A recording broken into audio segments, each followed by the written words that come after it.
2. I'm Josh Taylor from MetroJacksonville.com, bringing the online conversation to you. This month, our development and construction update focuses on one of the most historic areas of Jacksonville, Brooklyn, especially alongside Riverside Avenue.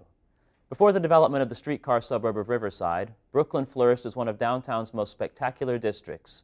But during the last 30 years, the general decay of the urban core sent the neighborhood crumbling under the wrecking ball in favor of high-flying proposals that never materialized. However, a recent flood of solid, vetted projects and proposals promised to create a mile of exciting and dense development that combined will form a district unlike anything in the urban core since downtown's heyday. Not only are scores of residential units and acres of commercial development being proposed, but institutions like the Riverside YMCA and the Cummer Museum of Art and Gardens are also implementing major expansions. And despite stunted growth elsewhere in the city, this seemingly accidental combination of projects near the urban core is forging ahead to create a vibrant and diverse explosion of development.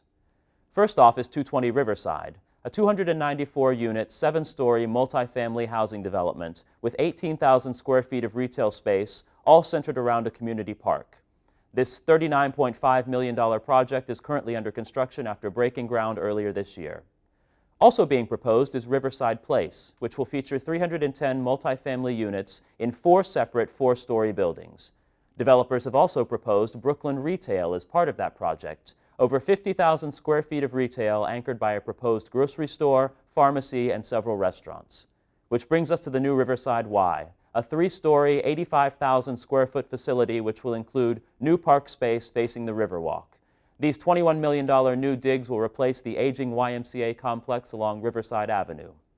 Capping these developments to the south of the Fuller Warren is the beautiful new unified campus of the Cummer Museum of Art and Gardens, which includes massive expansions and improvements along both sides of Riverside Avenue. Now, while the Brooklyn developments are generally regarded as a boon to the community, there are planning issues that need to be addressed. Consider the traffic. Many local residents remember the horrific traffic snarls that used to clog up this mile-long stretch of road, turning Riverside Avenue into a sea of parking at peak traffic hours. These issues led planners at the 1960s to suggest demolishing half of the historic neighborhood to build an expressway for all the vehicular traffic.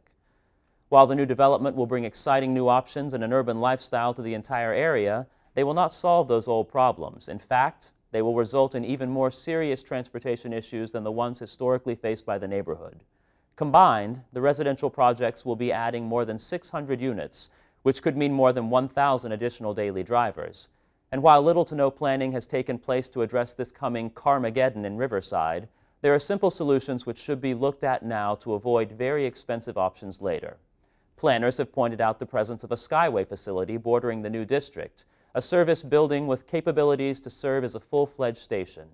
With a minimal investment, the Skyway, long considered Jacksonville's least useful public project, could be converted into a transportation connection that would alleviate traffic and parking in both Brooklyn and downtown while connecting the two neighborhoods. Using this station as a connection point to other forms of Riverside transit would significantly reduce the number of cars and congestion in the area for years to come. Advocates highlight the partially completed bicycle paths along Riverside Avenue, which, if completed, could reduce congestion while simultaneously promoting a healthier community. And national sentiment dictates that it is probably time for Jacksonville to join scores of cities around the country and push forward on the return to the original streetcars which made dense life in most metropolitan centers possible in the first place. Considering the economic downturn of the past few years, thinking about how to deal with the issues presented by development is a luxury, but conscientiously doing so will ensure that projects like this remain an incredible asset to the Jacksonville community far into the future. To follow along with even more in-depth analysis, conversation, and solutions, log on to MetroJacksonville.com or like us on Facebook. Join the conversation on our forums and get involved. Thanks for joining us for the Development Update. I'm Josh Taylor from MetroJacksonville.com.